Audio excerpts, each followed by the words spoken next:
Pues muy buenas tardes a todos. Estamos ya casi, ya no en Ecuador, sino en la misma clausura del Festival Internacional de Literatura de Quito. Hoy estamos con Tanya Cosío, a quien conocí con dos S en su apellido y resulta que es con una.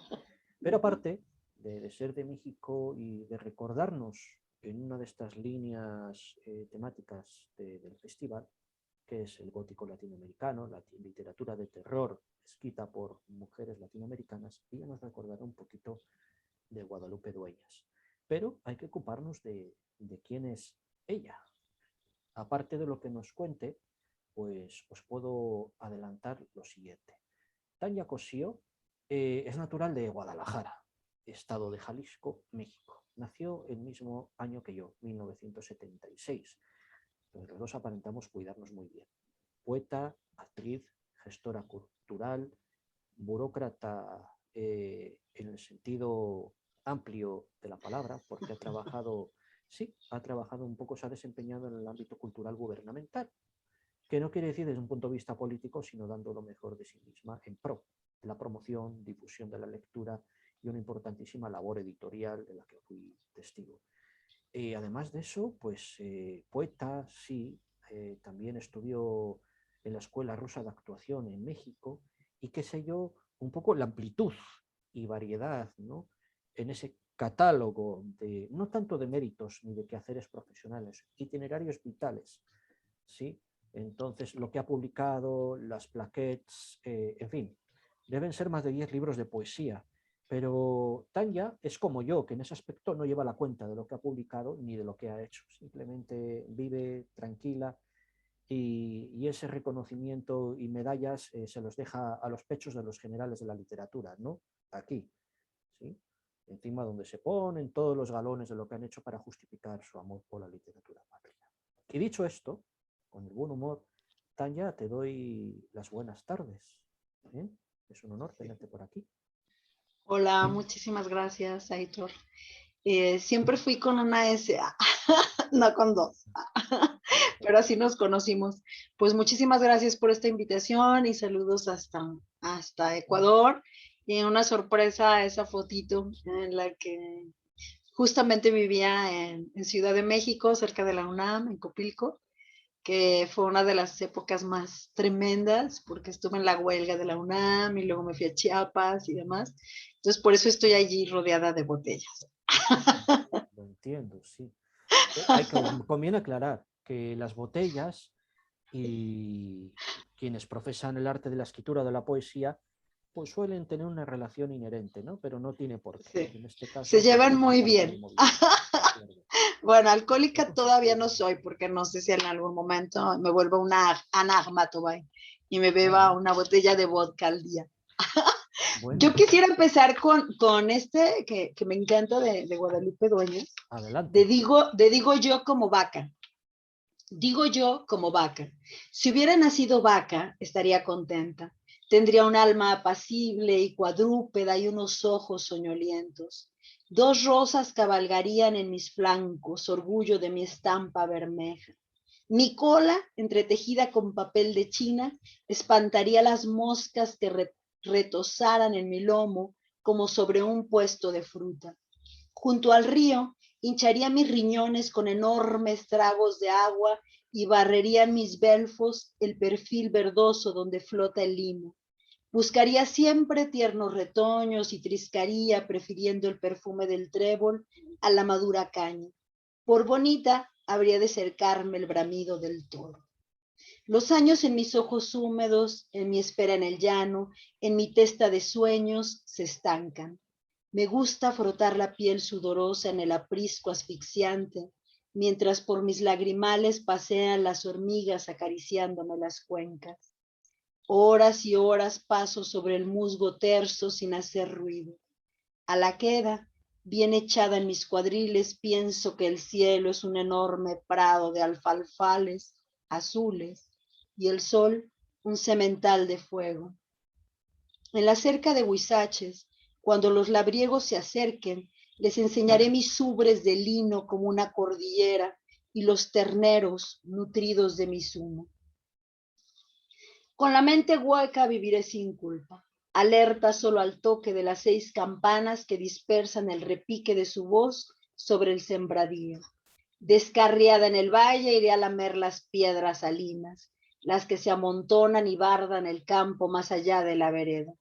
En la calentura de los mezquitales detendré mi carne perezosa para mirar cómo a las lagartijas les palpita el vientre color de arsénico y cómo las acerinas de sus ojos se petrifican bajo el sol llameante.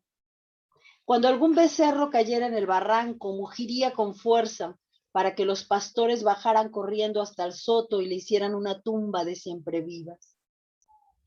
Pero yo siempre estaría inmóvil, solemne, ídolo de siesta infinita, mientras mis mandíbulas rumiarán suavemente la eternidad de la tarde.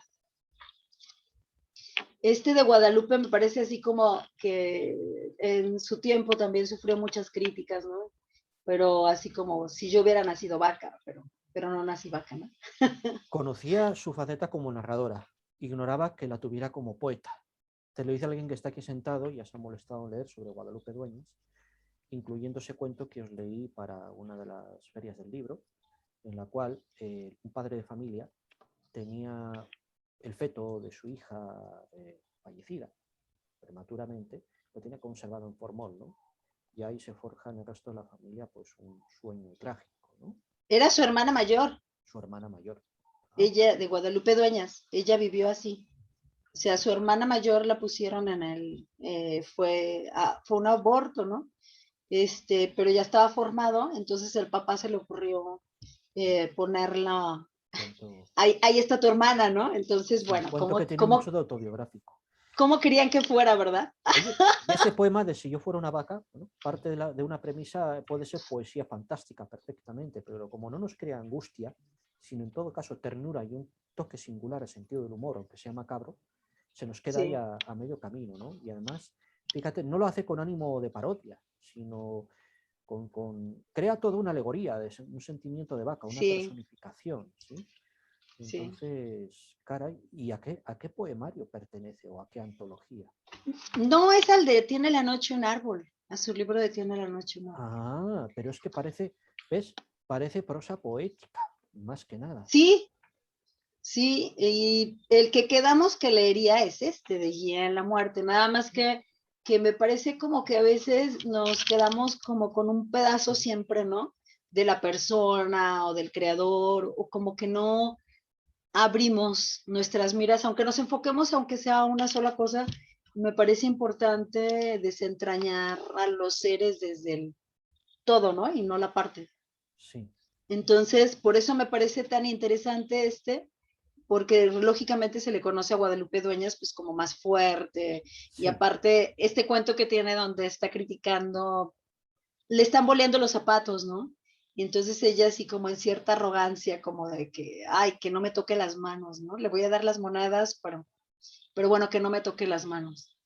Y que a la gente de pronto le asusta leerlo, ¿no? En un cuento, y que en la práctica cotidiana no le asusta, ¿no? No le asusta ser así. Entonces, es muy curioso como todo esto que suscitó también Guadalupe Dueñas, porque aparte era prima hermana de Miguel de la Madrid, ¿no? O sea, alguien que fue presidente de acá de México, entonces tenía como todos estos elementos alrededor de ella, pero gracias también a Patricia Rosas, que también está haciendo un rescate de muchas mujeres, también parece que ya tiene más presencia. Entonces, ahora sí, Guía en la Muerte. Sí. Una ráfaga de hongos marchitos hiere a los turistas que ambulan por el largo y subterráneo corredor de cantera. Al fondo, los cuerpos recostados en la pared, cuerpos impersonales como leños desnudos con la desnudez de lo eterno. Se trata del tesoro de un pueblo que danza con la muerte. El corazón se detiene cuando la procesión descarga su rigidez en nuestro desconcierto. En el grito que les crispó las bocas, en la distorsión perdurable del semblante, en la plenitud que desorbitó las cuencas, todas las momias claman a Dios. Y al agrandarse la invocación poderosa, el congelado alarido taladra los huesos y la sangre se atropella adivinando el encuentro. Ninguna de aquellas máscaras habla de paz. Hay algo sacrílego en el fraude de su existencia, en el juego diabólico que retiene su silueta. Están allí distendidas y dolientes bajo la ignominia de nuestros ojos, ancladas en el trance de su agonía. ¿Qué hacemos nosotros, intrusos, los que todavía tenemos sangre, los que tiritamos bajo el abrigo, los que medimos un tiempo verdadero frente a sus pupilas ciegas y arrugadas, los que padecemos mirada obscena y con gesto indiferente mascamos tabletas de goma? Seguimos al guía por la angosta cripta. Él también se antoja de otra especie que la nuestra. Vestido de soldado, enseña una mano afeminada, mientras esconde la otra en los amplios faldones del saco, aunque se adivina por la holgada manga un brazo seco acabado en punta. Su bufanda raída lleva siglos de mugre. La enrolla en el cuello y como un reptil el tejido se esponja, trepa por su barba y oculta a medias el rostro más viejo del mundo. Con espeluznante familiaridad trata los cuerpos exhibidos, hace tamborilear los vientres huecos, roza con los dedos de su única y bella mano la desnudez más íntima. Van a ponerlos bajo vidrio, explica, porque la gente es muy atrevida. Hay quien se ha llevado de recuerdo una manita de niño, otros les arrancan los pelos, pues como casi todos padecieron muerte trágica, son buenos amuletos para librarse de accidentes. Luego añade señalando uno de aquellos bultos: este fue ahorcado por desertor. Lo contemplamos con interés. Demasiado joven. Su lengua resbala por la boca hasta el pecho. Se conserva enfundado en su calzón de manta que nos conduce hasta sus botas de minero, que afrentosamente le dejaron puestas. Una capa de moho adorna las suelas culpables que no lograron salvar sus nómadas pies de niño. Están allí intactas, aún con el horizonte del último camino. Aquí está el réprobo, anuncia. Liberal, ateo, masón de grado 33, murió blasfemando. No le concedieron sepultura cristiana y su mujer lo enterró en el patio. Sobre su imponente traje negro semeja una tarántula, el distintivo de la escuadra y el compás. Lleva el brazo en el dorso y el puño en el pecho, así, eternamente.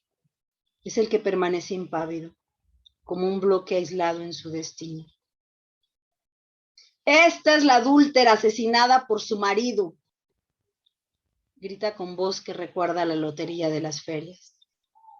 Alrededor de la garganta la cuerda ennegrecida es un listón de luto que aprisiona una rosa muerta. El óvalo perfecto del rostro conserva las facciones cinceladas sobre pétalos marchitos. Los ojos cerrados con el terror hacia adentro extienden las guirnaldas de sus pestañas. La boca guarda un coágulo negro ya desgastado. La contorsión de sus brazos le da aspecto de odalisca que ejecuta una danza. Y de sus manos solo perdura el nácar de las uñas, escamas plateadas sobre hojas de acacia. Comprendo, era tan frágil que incitó al destrozo. El guía quiere pasar de largo frente a una mujer que aún parece seguir retorciéndose en el postrer espasmo. Pero alguien lo interroga. Él se vuelve y exclama irritado: a esta señora la enterraron viva, era muy rica. Le sobrevino un ataque inesperadamente. Todavía tiene parientes en el pueblo. Los de las 3 BBB son sus nietos. Cuentan que a su primogénito, un niño prodigio que tocaba el violín a los 7 años, un día por descuido le derramó miel hirviente que lo marcó desde el cuello. La quemadura devoró el brazo y hubo que amputar la mano del pequeño artista. El chico huyó de casa. El padre rencoroso nunca pudo perdonarla. Años después, el muchacho reapareció.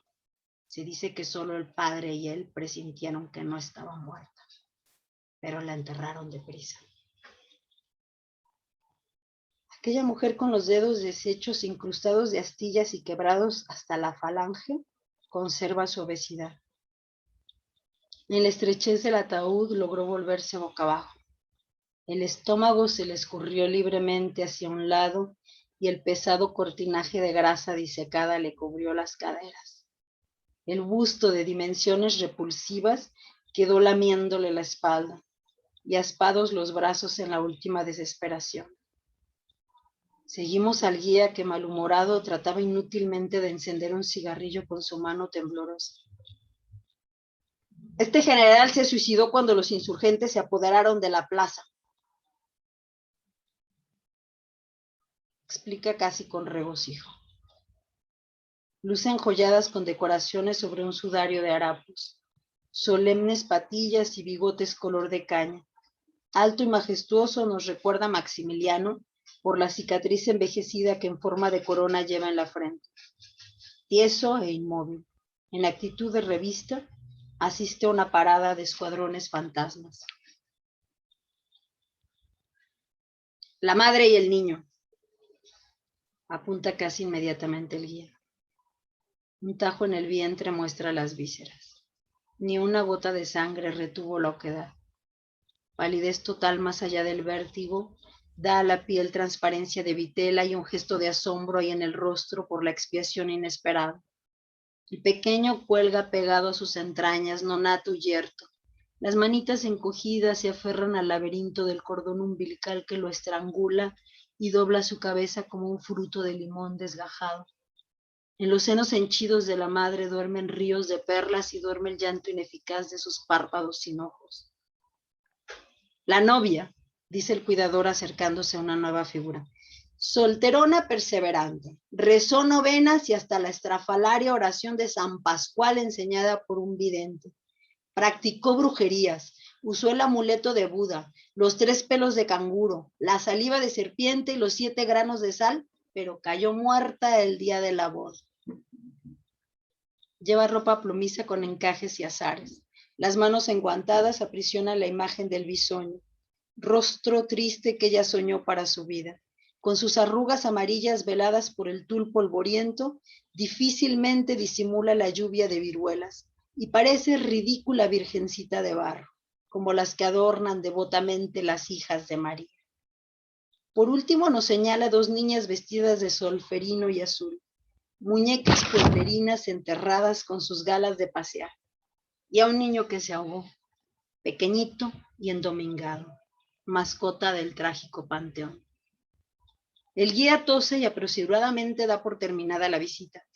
Los vivos nos arrastramos tropezando con los cráneos que se acumulan hasta el techo.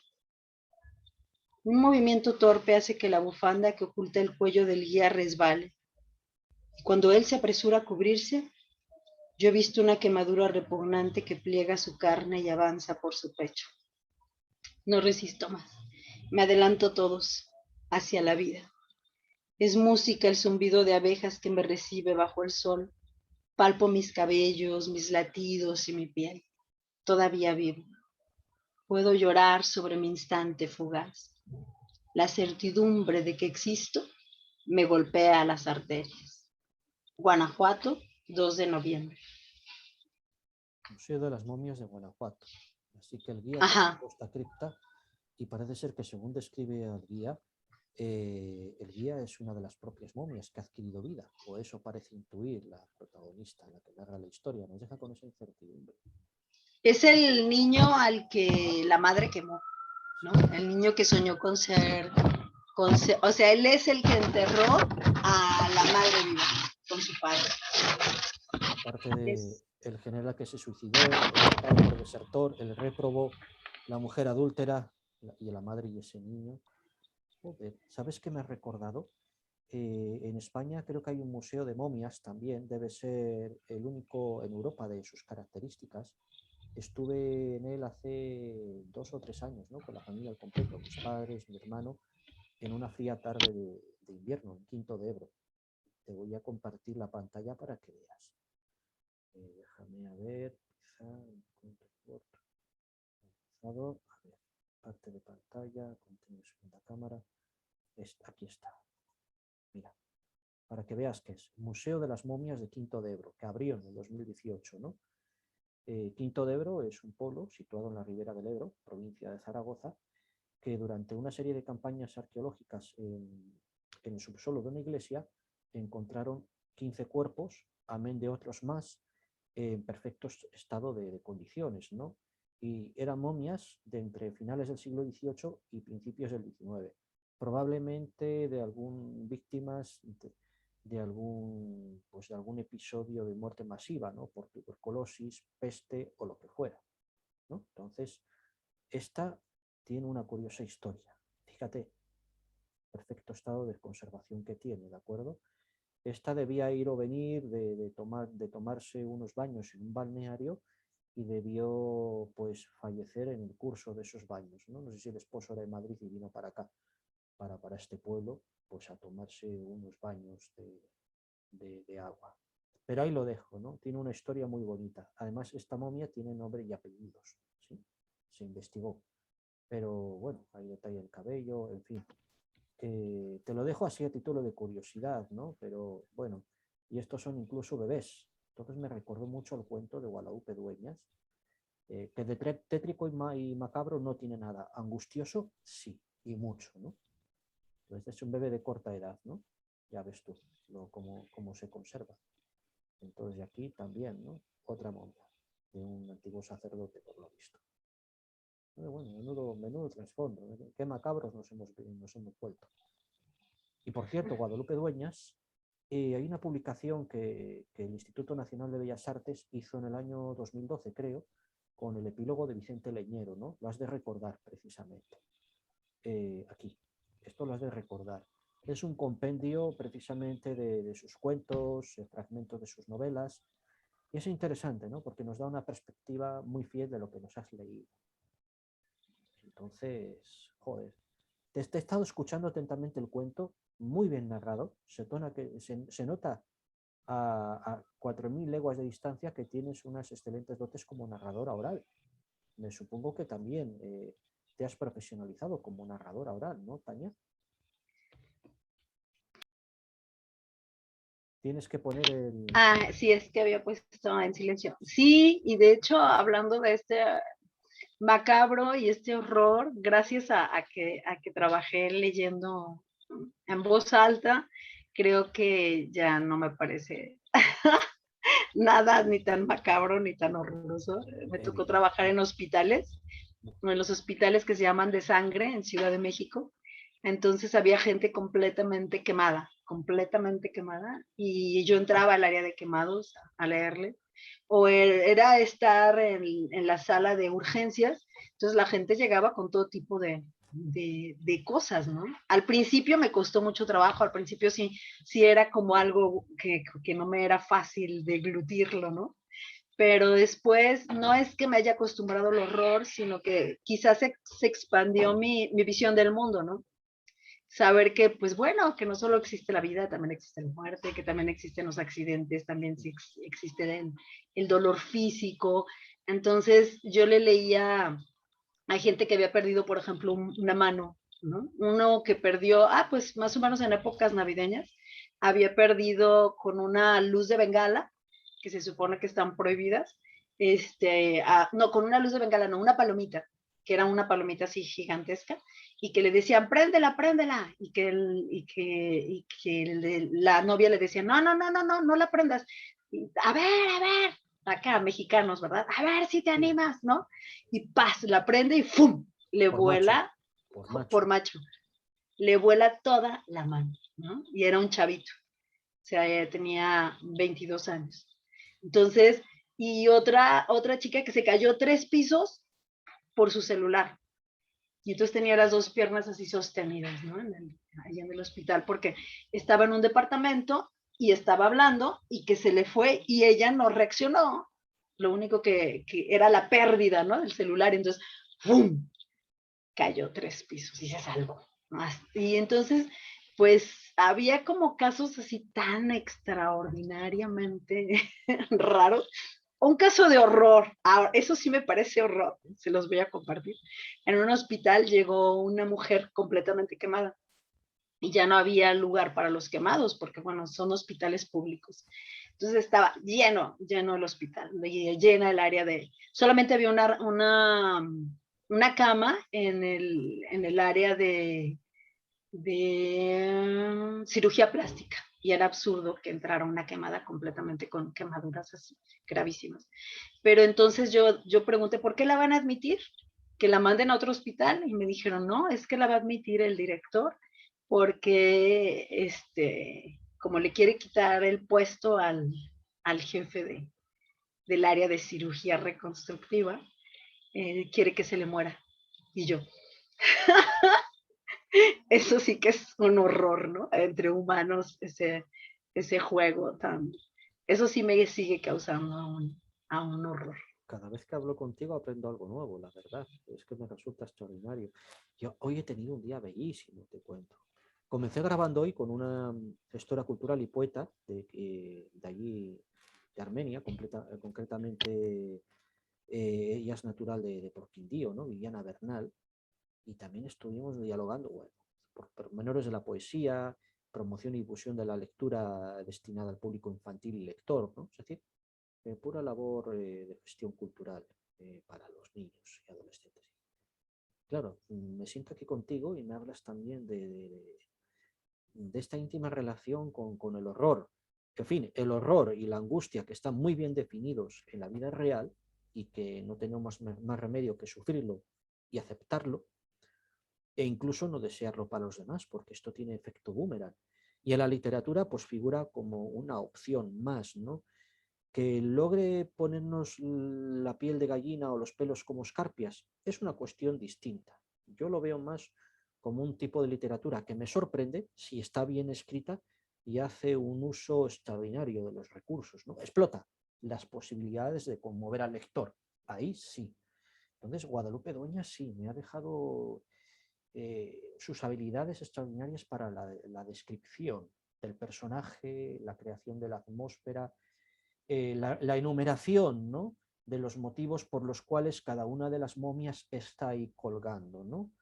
Entonces, y sobre todo la confusión que tuve con la vaca, que creí que era un poema, ¿eh? Porque esto no son lapsus, son errores que uno debe asumir como consecuencia de que se siente fascinado por los que escucha. A eso le atribuyo mi error. Entonces, pues claro, Guadalupe Dueñas, estamos ante una de las grandes. Hablando con otra mexicana, de Guadalupe Dueñas, me dijo, Aitor, sí, como Leonora Carrington, Amparo Dávila y Remedios Varo. Digo, como nos vayamos a la pintura y otras autoras. Y oye, ¿qué otras autoras tú recuerdas así, mexicanas, tan potentes, que te hayan fascinado y te hagan destellar ahora los ojos como los tienes ahí mirando? Pues Estás por esa zona. de horror te refieres o El bueno, horror, lo fantástico, el terror, porque hay muchas palabras para referirse a ese universo. Guadalupe, claro, Amparo. A Leonora Carrington también la pude conocer en algún momento, conversé con ella. Pero más allá del horror o bueno, Amparo Dávila, claro, me gusta también mucho, pero la que siempre así como mi escritora fetiche es Elena Garro, ¿no? Que es así como que la pude conocer, entonces para mí fue vivir, ya no digamos el horror literario, bueno, porque ya era otro tipo de Separemos el mito, escritura, la persona es lo que interesa. pero vivió el horror como escritora, ¿no? Esta condena, como me recuerda un poco a esta momia la que dice que la mataron por frágil, ¿no? Pues era tan frágil que convocaba al delito.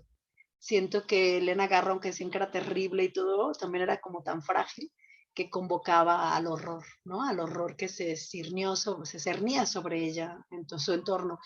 Entonces, todas estas mujeres, hay una pintora también, María Izquierdo, por ejemplo, todas estas mujeres que se atrevieron, como Guadalupe Dueñas, a escribir, a romper barreras, a romper todo esto, pues vivieron el horror de lo cotidiano, ¿no? En contra de su ser, de su persona. Más allá claro que esto tiene que ver con la estética, ¿no? Lo que planteabas hace un rato, de que Sí, es lo que te puede llevar a percibir y a sentir las cosas de otras maneras, ¿no?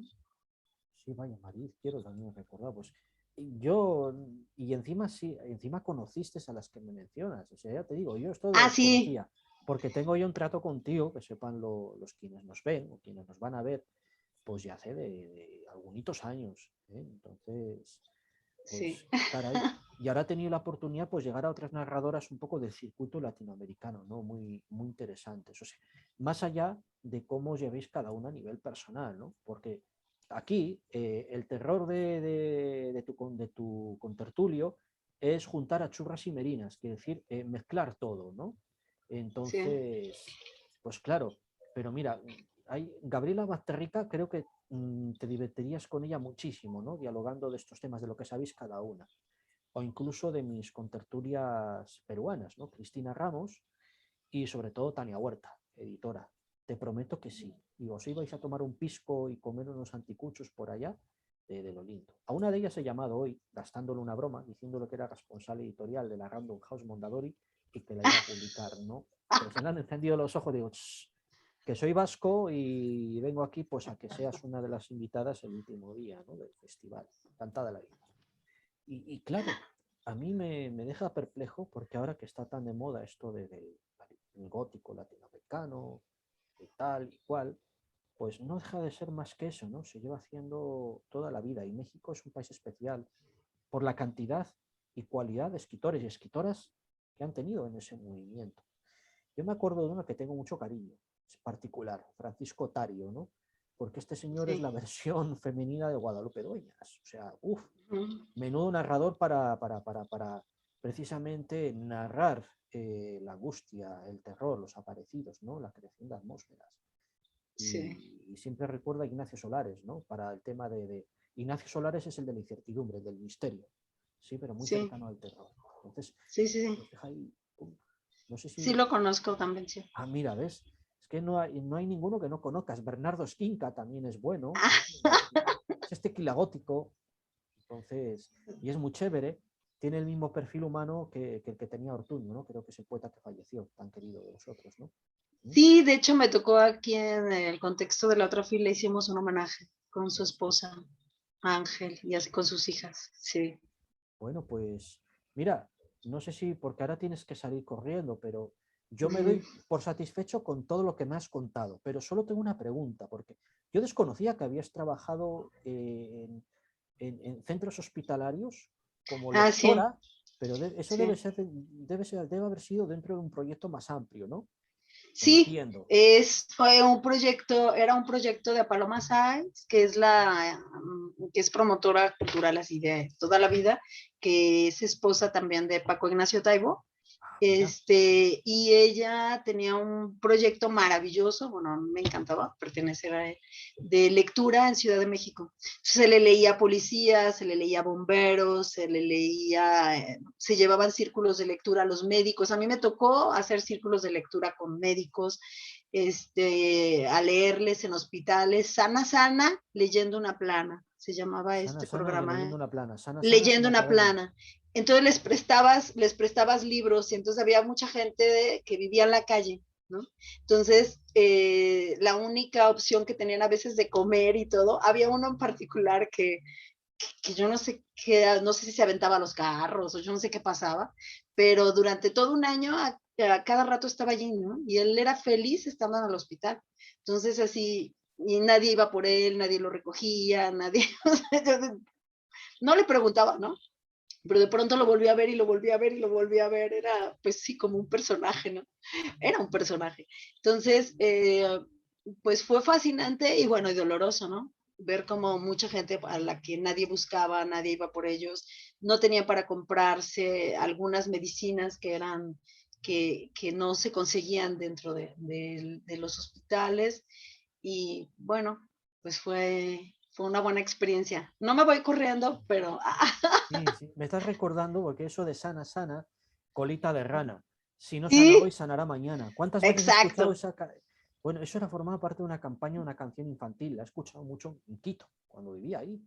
Incluso hay Sí, una cadena de farmacias, Sana Sana. Qué curioso, ¿no? sí, Pero sí es decíamos Sana sana, Sana, sana. sí, Sana Sana, culito de rana, ¿no? En Ajá. otros contextos, para un poco cachondearnos, sí, cachondearnos un poquito de esta doble moral, de esta hipocresía, ¿no? Y bueno, sí, en México sí es muy dado al horror. Ve cuántos números de desaparecidos y de desaparecidas tenemos y los zompantlis, ¿no? Sí, Desde épocas prehispánicas y el zacahuil, que es el tamal que dicen que a los violadores o a un violador en particular, ¿no? Lo cortaron y lo hicieron tamal y se lo dieron a las mujeres para que se lo comieran, ¿no? uh, Que, que fuera como la venganza, así como ya se acabó el problema, nos lo vamos a comer. en tiempos prehispánicos hay como una leyenda, ¿no? Al respecto. Entonces sí, acá como que estamos más, o no sé si afortunada o desafortunadamente, acostumbrados al horror, ¿no? Sí, luego también hay un terror amoroso, ¿no? Porque qué horror quererte y no tenerte cerca. Joder, imagínate. Lo digo siempre, las posibilidades poéticas son enormes, enormes. Bueno, pues Sí. nada más de mi parte. Yo os mando un abrazo a ti, a tu hija, que me estáis haciendo un dibujo. Le Sí, daré interrumpir la grabación y nos despedimos fuera como conviene. ¿De acuerdo? sí. Un abrazo y Gracias. gracias por todo. Gracias.